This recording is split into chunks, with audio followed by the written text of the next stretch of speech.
Hi everybody, welcome to Element Artworks YouTube channel. My name is Brandon Stieg and this is the making of Rise.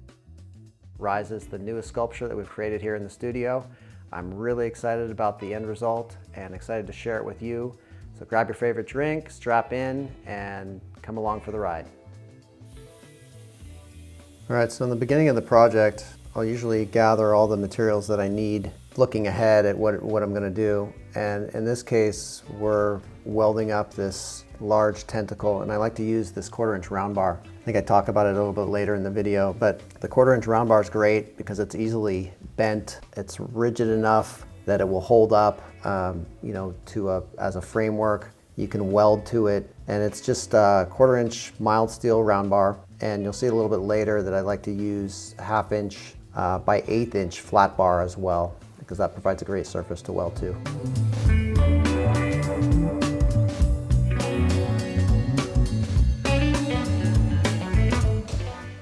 So I have this layer. I'm going to lay these pieces of, you can see that, it's just 1/8-inch by 1/2-inch flat bar.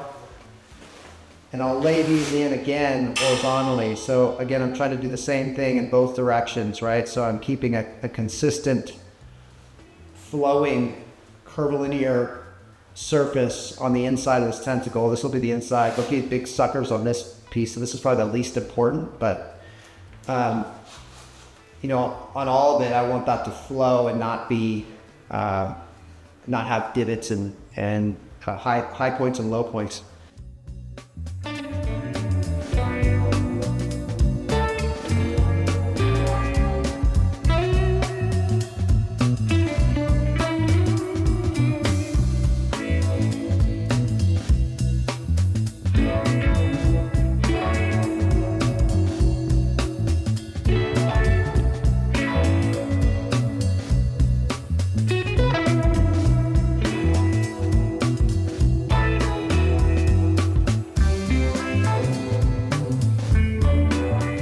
All right, so in this clip, we're just prepping the steel panel, and this is I think it's 1/16 of an inch. Actually, it's a 32nd steel panel. I don't know what that translates to in terms of gauge, but this is some paneling that I had in the shop, just your standard 4x8 sheet. And we're going to be cutting the trapezoids out, which is the shape of each one of these panels as it climbs up that tentacle, and then rough forming those on wood block, cold. So no need for heat with thin material like this, which is nice. And we're just going to soften those edges and expose the raw steel so we can tack weld those together. And what you can see me doing with a Sharpie there is just marking where to bend those and shape those, so I can pull them off the piece and just hammer them out on the block and get that rough shape, and then kind of clamp them in place and make sure that you don't have any too many high or low spots.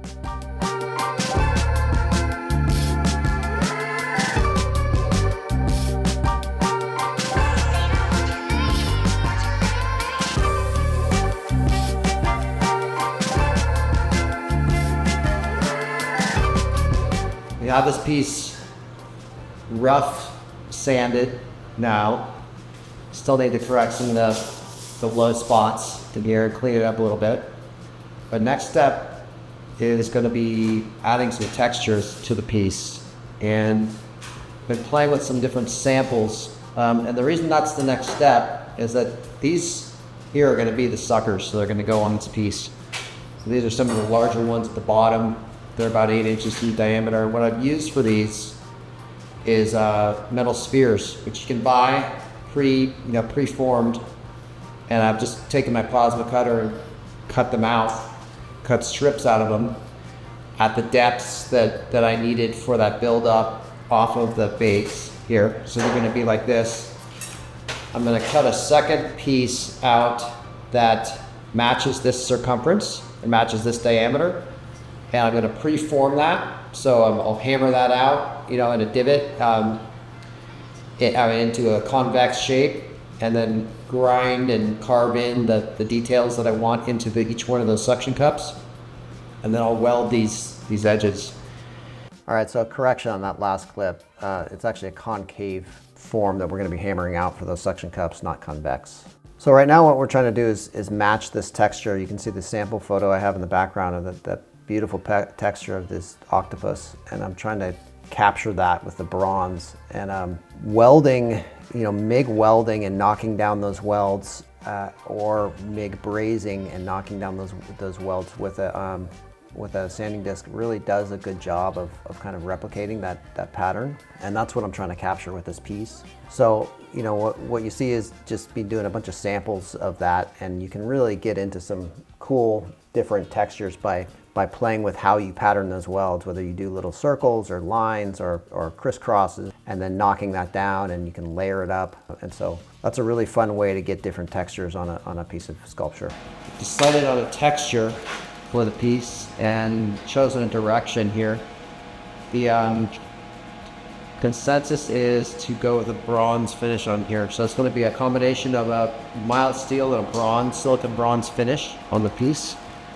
And what that means is I'm going to add a texture to the entire piece with this silicon bronze. And then you can see this. This is MiG-brazed silicon bronze. And what I'm doing is building up the edges of this to give it kind of a more rounded shape on the edges where these corners of the panels met and have been welded up. So see that. Here's the bronze. So that octopus is what, that skin texture is what I'm after in general. And I've done about 20 of these different samples trying to get different textures, and this is the one here up at the top that I feel like most represents this and it is going to give me the best finish.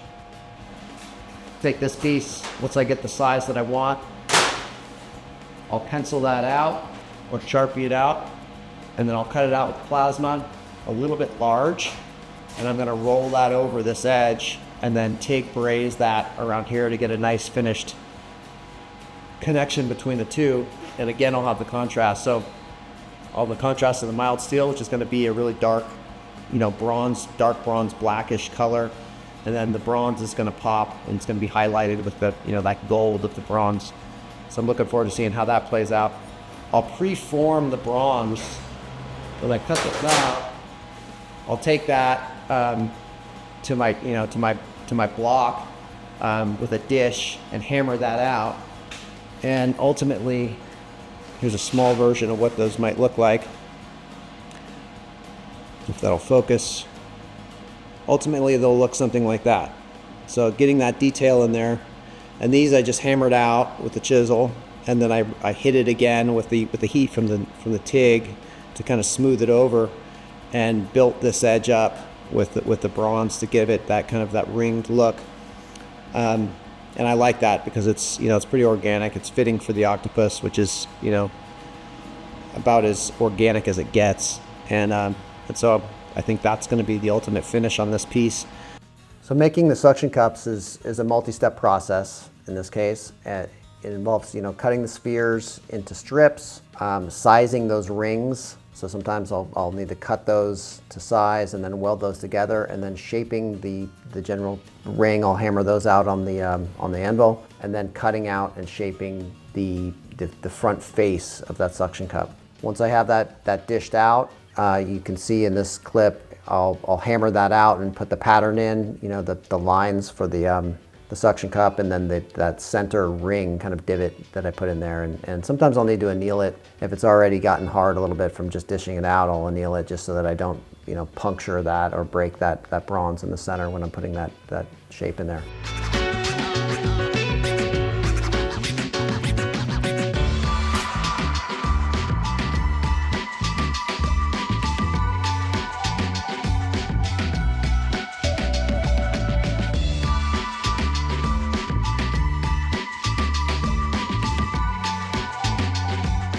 So one technique I kind of experimented with in making these suction cups was using this power hammer, and I got this from Carl at Japan's. I ordered it.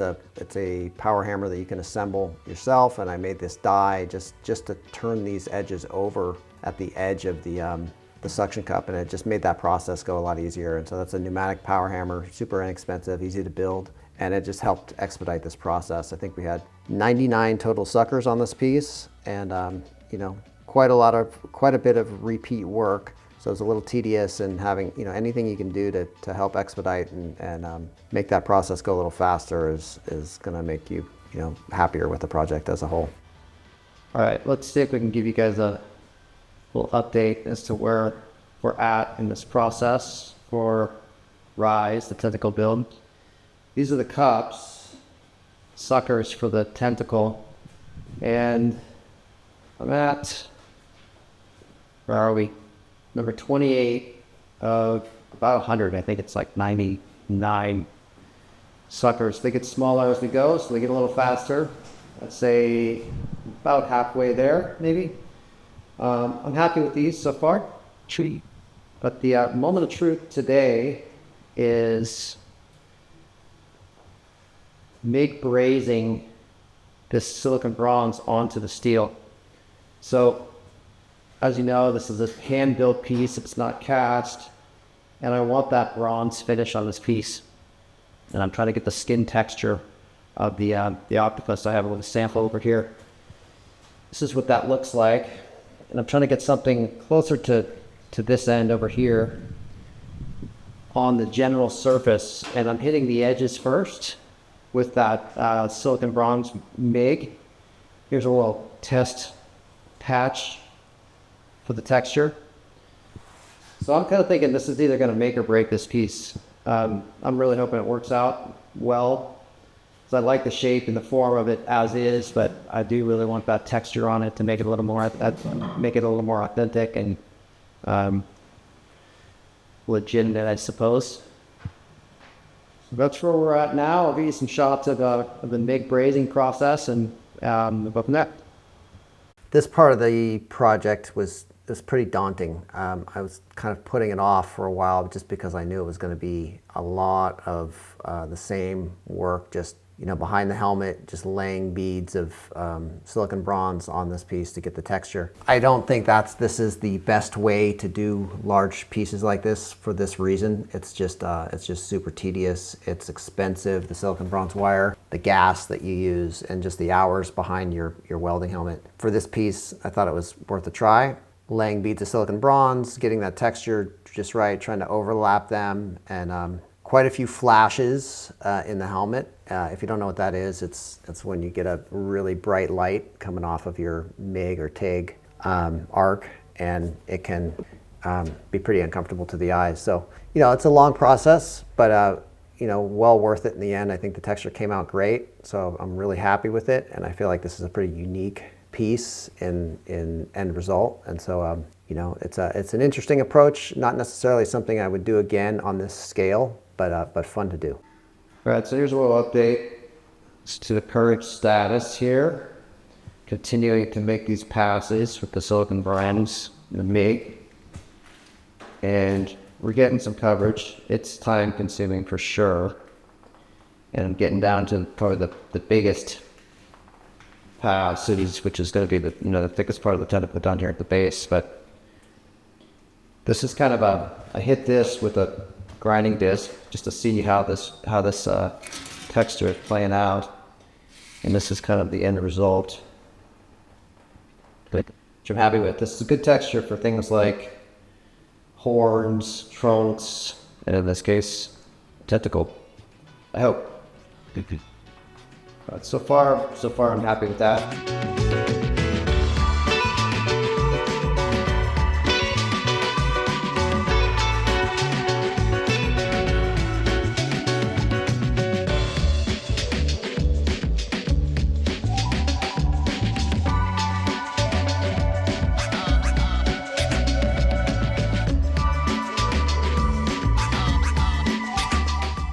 What I've been doing is knocking all these welds down to get this texture, and right now it's at a place where it's actually showing what it's going to look like, which is really exciting. So I'm pretty happy with this finish. What I want to do is take it to the next level. So right now I'm hitting it with these benchmark abrasive discs, and this one is, yeah, I'm at 120 now. That process, it's pretty quick. These things take off a lot of material, and probably have I don't know, maybe an hour and a half, 2 hours into that. And next step is going to be hitting it with a sander. I take it to 220 to really give this a smooth finish.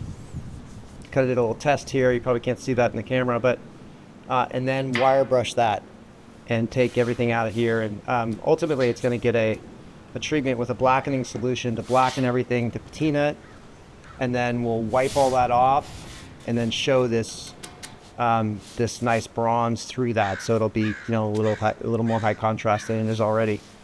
So that's the end goal.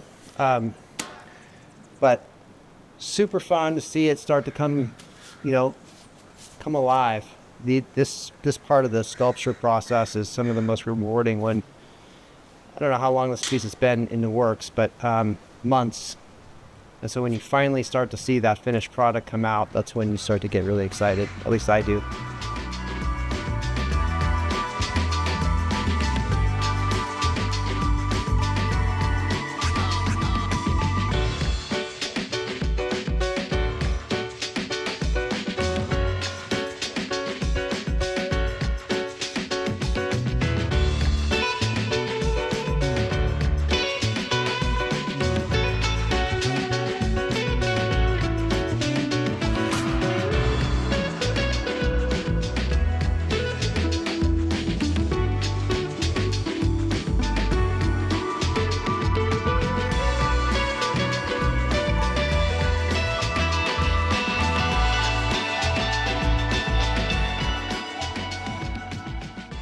MiG-brazing or MiG-welding is with the bronze is not a very clean process, or at least I haven't figured out how to make it one yet.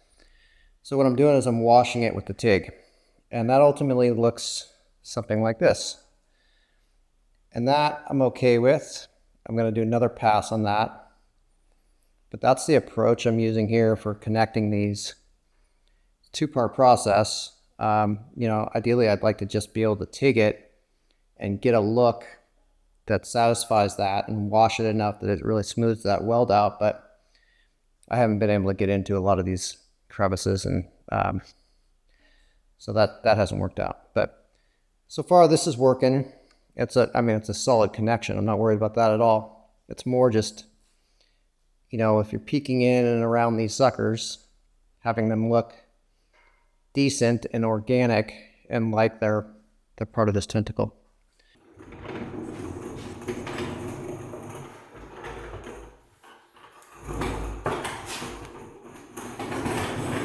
My challenge today is going to be figuring out how to make Diver Boy. Let's see where that guy is here.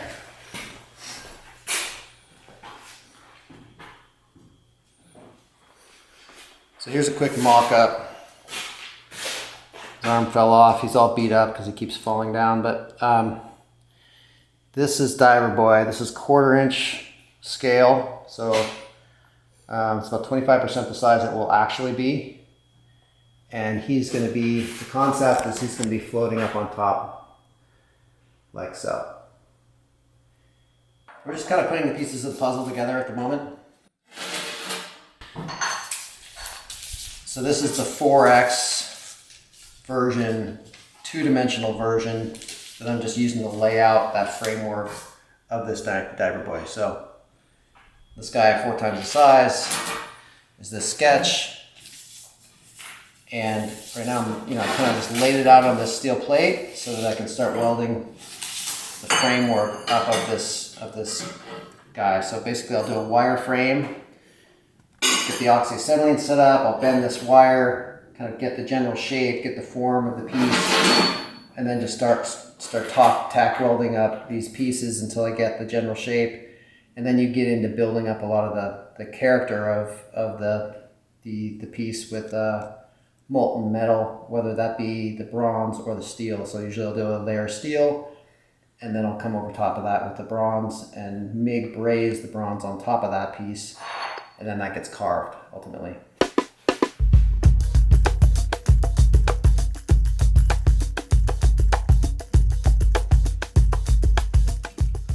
And I'm just gonna do an outline for the high points, right? So all these little imperfections. We'll just get those are all going to get covered, and I'm building this thing slightly shy of the finished outline, but we'll just make all this general shape, and then we can form it in 3D.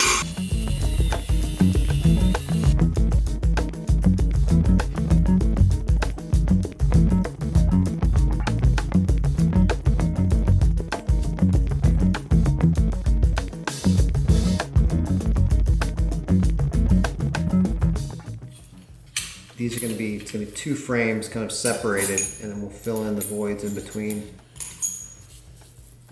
So the other one's going to be this backside that you see behind it.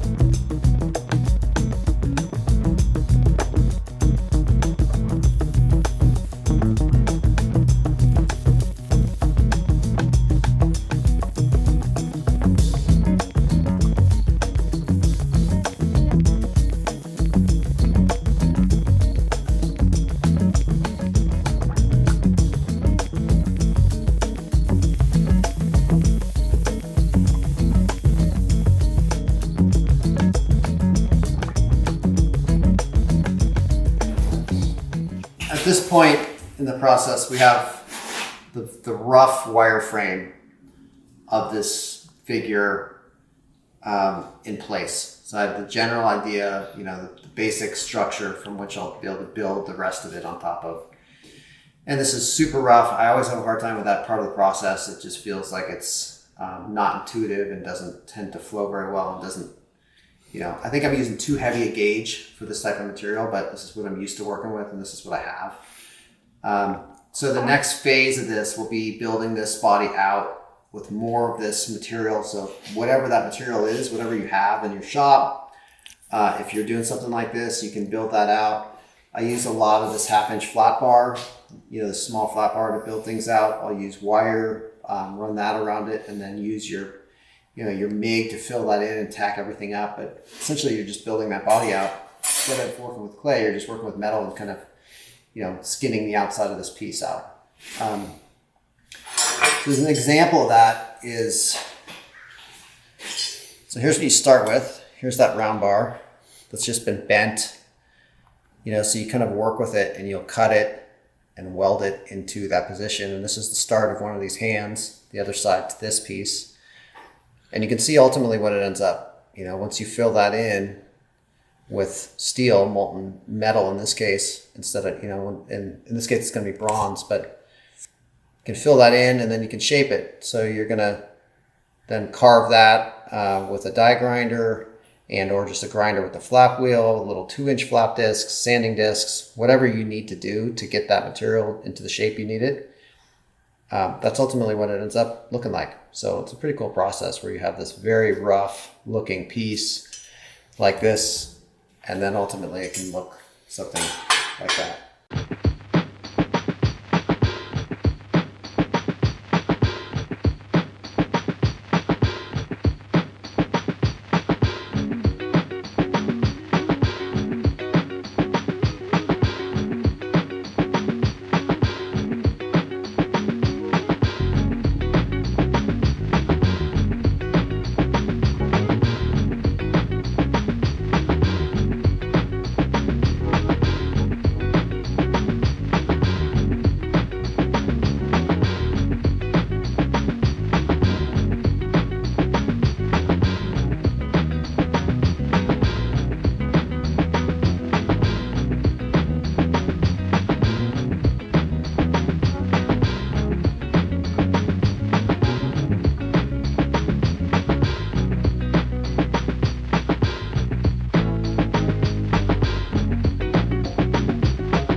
So first is I'm going to build a tray and a base inside of that. This thing will be attached to that base, and I will fill that with sand. So this tentacle will be coming out of the sand. I have a couple of these sand dollars I'm going to mix in with that, and it'll be a piece that's coming out of the sand. I like that solution for ease and simplicity, and I think aesthetically it'll look nice. I get some nice light white sand, or maybe even some rodeo beach, Marin Headlands gravel. I think could look really cool, and that brings an element of localism to it. One of my favorite spots in the world, so that would be a nice accent.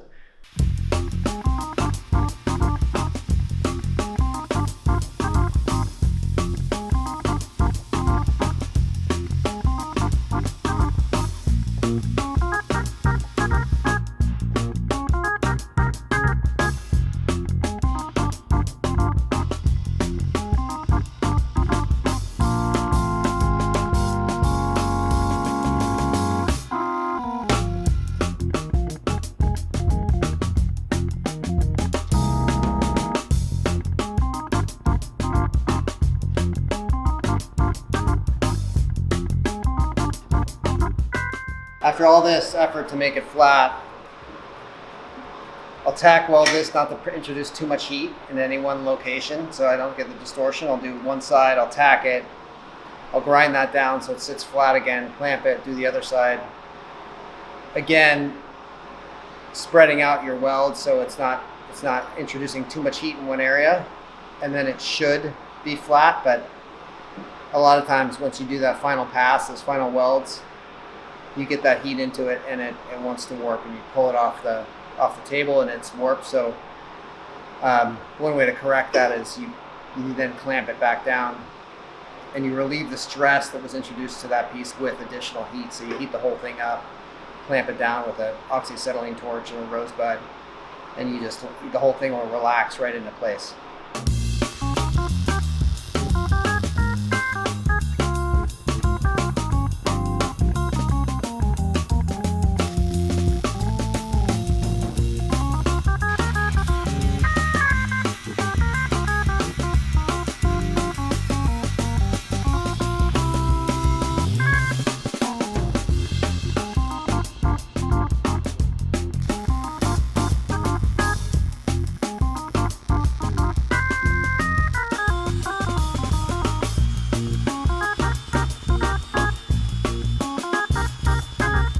Done, and you can see the bottom. Just welded on some feet to level it out. This plate wasn't perfect, so we kind of floated a few of these so that it's perfectly flat. And it's pretty simple. It's just, these are a couple pieces of scrap 1/8" plate that I had. Just cut a circle out with the plasma. Actually, it's 1/4" plate, not 1/8" plate. And then I just rolled the edge. That's 1/4 by 2.5 inch. Rolled the radius out and just welded it to the edge. I left gaps around the edge in case this piece ends up outside, so that it can, if water comes through here, it has a place to go. And there's some extra holes in here. These holes are, I'll show you. There's a bevel on the back side, so that we have a flathead screw that comes up through these and mounts to the bottom of the tentacle itself, and we'll hold that in place. And this base is nice and heavy, so countersunk. So that those flathead screws, it's 3/8" bolts with the flat, so they sit flush. It's nice and clean. Still need to test, make sure those holes are aligned properly, but I think they are.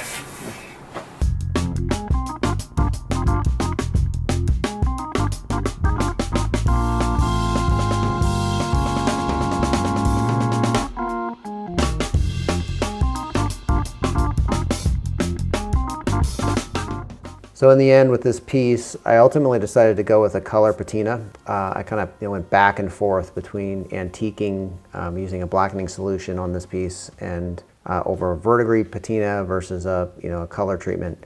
Did some samples, many of them. I'll spare you showing you all the different samples that I did, but ultimately decided on this, took a little Instagram poll, and this seemed to be the one that people liked the most. So I'm really happy with it. Pretty exciting day here. This piece has been 10 months in the making. I'm calling it Rise. It is a steel frame, bronze surfaced sculpture. It's about 7.5 feet tall. Features Diver Boy up here, who's a recurring character in a lot of my pieces, specifically the Child series. The last pieces of the puzzle were to get it finished in the right way and get a patina on this piece that I was happy with, and then get it clear coated. That clear coat is now dry, and we're going to be taking it out to Element Gallery.